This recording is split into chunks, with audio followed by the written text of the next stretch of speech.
Say hi. Say hi. Say hi. Oh, ow. Oh! Ow. He just bit my nose ring and tried to pull it out of my face. It's okay, you're too cute to be mad. You're too cute. You're too cute. I'm just a fucked up girl who's looking for my own peace of mind.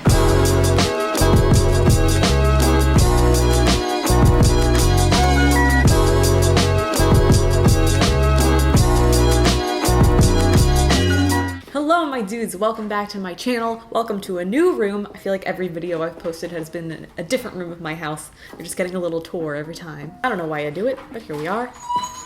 What? I know.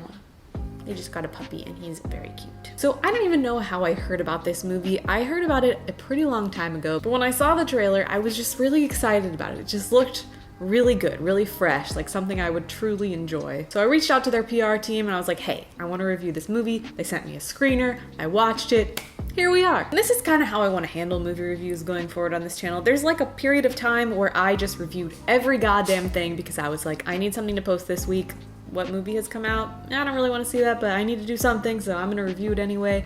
And then they're just, you know, I don't want to review things that I'm not excited about. You feel me? So today we're reviewing a movie that I am excited about. Okay, so yes, God, yes. Vertical Entertainment describes this film as a fresh, fun look at what solo explorations of sexuality can look like for a girl in the Midwest. So it's a coming-of-age sex story, more or less, directed by Karen Maine with a surprisingly strong cast, including Natalia Dyer, who plays our protagonist. You may also probably know her as Nancy from Stranger Things. So she plays Alice, who is a teenage girl living in the Midwest, sort of discovering her sexuality in the early 2000s, which is really the icing on the cake here. Because you are probably familiar with the early 2000s, most of us lived through it. And there are some truly entertaining bits of nostalgia and cringy nostalgia, might I add, like AOL chat rooms, remember those? They play a huge part in this story. They kind of are the setup for the entire plot because Alice is in a chat room and she's messaged by some stranger who sends her a bunch of racy photographs. And at first she's like, what is happening? And then, you know, teenage girl curiosity takes over and she decides to try masturbating for the first time. It's kind of awkward, kind of funny, very relatable in an uncomfortable sort of way.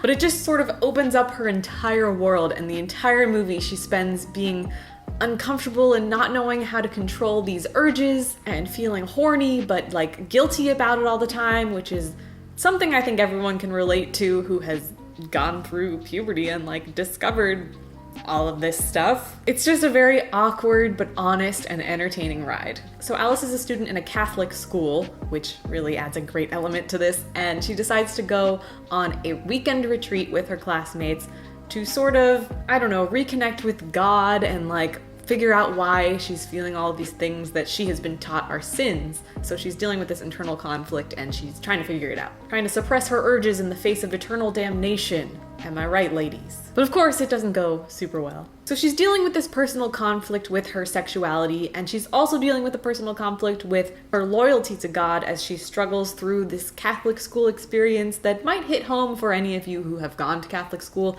I didn't go to Catholic school, but I was raised very heavily Catholic in a very strict Catholic household, and so it still really resonated with me, and I was like, oh, I remember this. So it not only shows the awkward journey of a teenage girl struggling to discover her sexuality, but it also demonstrates and kind of pokes fun at the way Catholicism and religion and just all of the bullshit that is fed to Catholic school students. Not saying it's all bullshit, I'm just saying, I mean, I'm sorry if that's a little harsh, but it is what it is. But in a much broader sense, it sort of points out the flaws in a lot of human beings who use religion as a cover, as an excuse to be like, well, I would never do that because I'm faithful to God and I love everyone and I'm a perfect religious human being, to sort of shield people from seeing that they're actually full of shit. I could never do such a thing, that's a sin.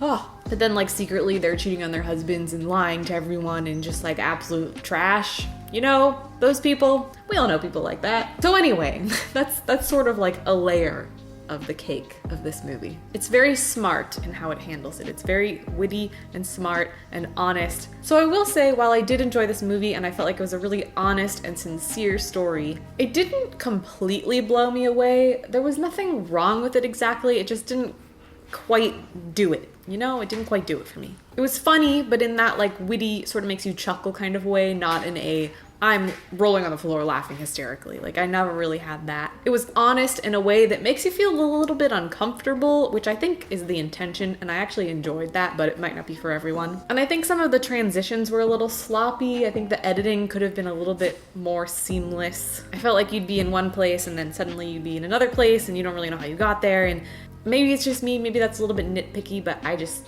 noticed that a couple times. It wasn't entirely disruptive or anything. It's just like, you know, the film student in me is like, nyeh. It's sharp, clever, honest, and funny, but overall I think I was expecting a little bit more of a dramatic coming-of-age story climactic moment. It's funny that the climax of a movie about sex wasn't entirely fulfilling. I can't relate to that. Anyways, Yes, God, Yes is a smart and honest coming-of-age teen sex comedy in a day and age where I feel like teen sex comedies and teen comedies in general are sort of few and far between. So, you know, that like void where I need like a good coming-of-age story, I need a good teen comedy movie, and I don't have anything new. Like, this filled that hole for me, and I was like, oh, yes, good. But I'm gonna give it a 3.5 out of 5. However, I do suggest that you check out this film, support this film, and what else do you have to do right now? Like, what else is coming out right now? That's right, nothing. Yes, God, Yes is available July 24th to virtual cinemas and drive-ins. It is also available on July 28th to digital and VOD. So I highly recommend you check it out and then come back here and let me know what you thought about it, because I'd love to talk about it with someone. If anyone has seen this movie, where are you? Anyways, that's all I have for you today. Thank you guys so much for watching. Let me know in the comments what you have seen recently that you have enjoyed. But that's all for now. I hope you guys are staying safe and healthy and doing well despite the world falling apart around you. And that's all I have. Thank you guys so much for joining, and I will see you guys in my next video. Bye.